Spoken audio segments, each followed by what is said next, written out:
100% நியாயம் எங்கள் பக்கம் இருக்கிறது.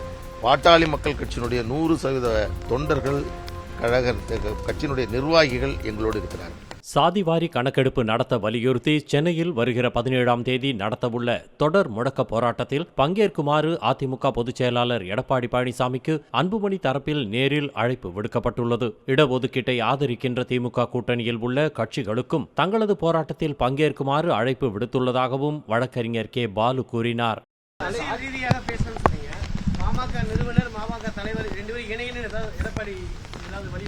இந்த இடைவெளிக்கு பிறகு வந்ததுனால இதை நாங்கள் சந்தித்தோம், அதை பேசணும். அதனால் எங்களுடைய நோக்கம், இந்த சந்திப்புக்கான மிக முக்கியமான நோக்கம் இந்த சாதிவாரி கணக்கெடுப்பு, அதற்கு பிறகு இந்த தொழில் முதலீடுகள் செய்த அவர்கள் செய்த துரோகம், தேர்தல் அறிக்கையில் செய்திருக்கக்கூடிய திமுக செய்யாமல் நிறைவேற்றியது, இதையெல்லாம் அவரிடம் சொன்னோம். அவரும் இதை பற்றியெல்லாம் எங்களிடத்தில் பேசினார். சாதிவாரி கணக்கெடுப்பு தொடர்பாக பேசிக் கொண்டிருந்த போது, நாங்கள் ஆட்சியில் இருந்தபோது நீதிபதி குலசேகரன் ஆணையத்தை அமைத்தோம். ஆனால் திமுக ஆட்சிக்கு அதை நடைமுறைப்படுத்தாமல், அதை அவர்கள் செயல்படுத்தாமல் அவர்கள் விட்டுவிட்டார்கள் என்ற செய்தியை கூட எங்களிடத்தில் அவர் பரிமாறிக்கொண்டார். இந்திய தேர்தல் ஆணையத்தை கண்டித்து பாமக நிறுவனம் டெல்லியில் ஆர்ப்பாட்டம் பண்றாங்க. எங்களுக்கு ஒரு பெரிய ஜனநாயக படுகொலையே பண்ணிருச்சு அப்படிங்கிறாங்க. அதை எப்படி பாக்குறீங்க? அதாவது 100% நியாயம் எங்கள் பக்கம் இருக்கிறது. பாட்டாளி மக்கள் கட்சியினுடைய 100% தொண்டர்கள், கட்சியினுடைய நிர்வாகிகள் எங்களோடு இருக்கிறார்கள். இது ஒரு தேவையற்றது. இதை நாங்கள் சட்ட ரீதியாக சந்திப்போம். ஏனென்றால் நியாயமும் சட்டமும் தர்மமும் எங்கள் பின்னால் இருக்கிறது.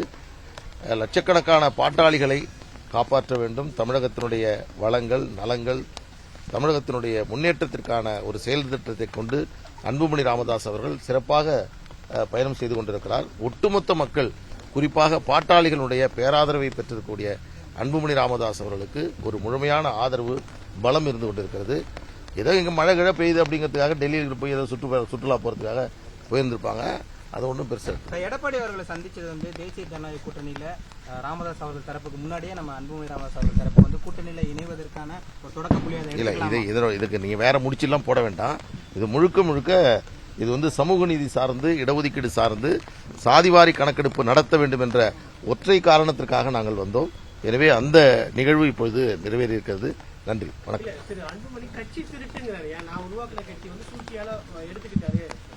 சட்டப்படி சந்திப்போம். அதாவது அதை ஒரு சொன்னவர் முன்னாள் கட்சியினுடைய தலைவர், அவர் தானே சொன்னாரு. அதுதானே சொல்றீங்க. அன்புமணி ராமதாஸ் அவர்கள் கட்சியினுடைய தலைவராக இருந்து கொண்டிருக்கக்கூடிய இந்த வேளையில் இந்த பிளவை பயன்படுத்தி தன் மகனுக்கு ஒரு பதவி வாங்கினார்ல, அதுதான் திருட்டு.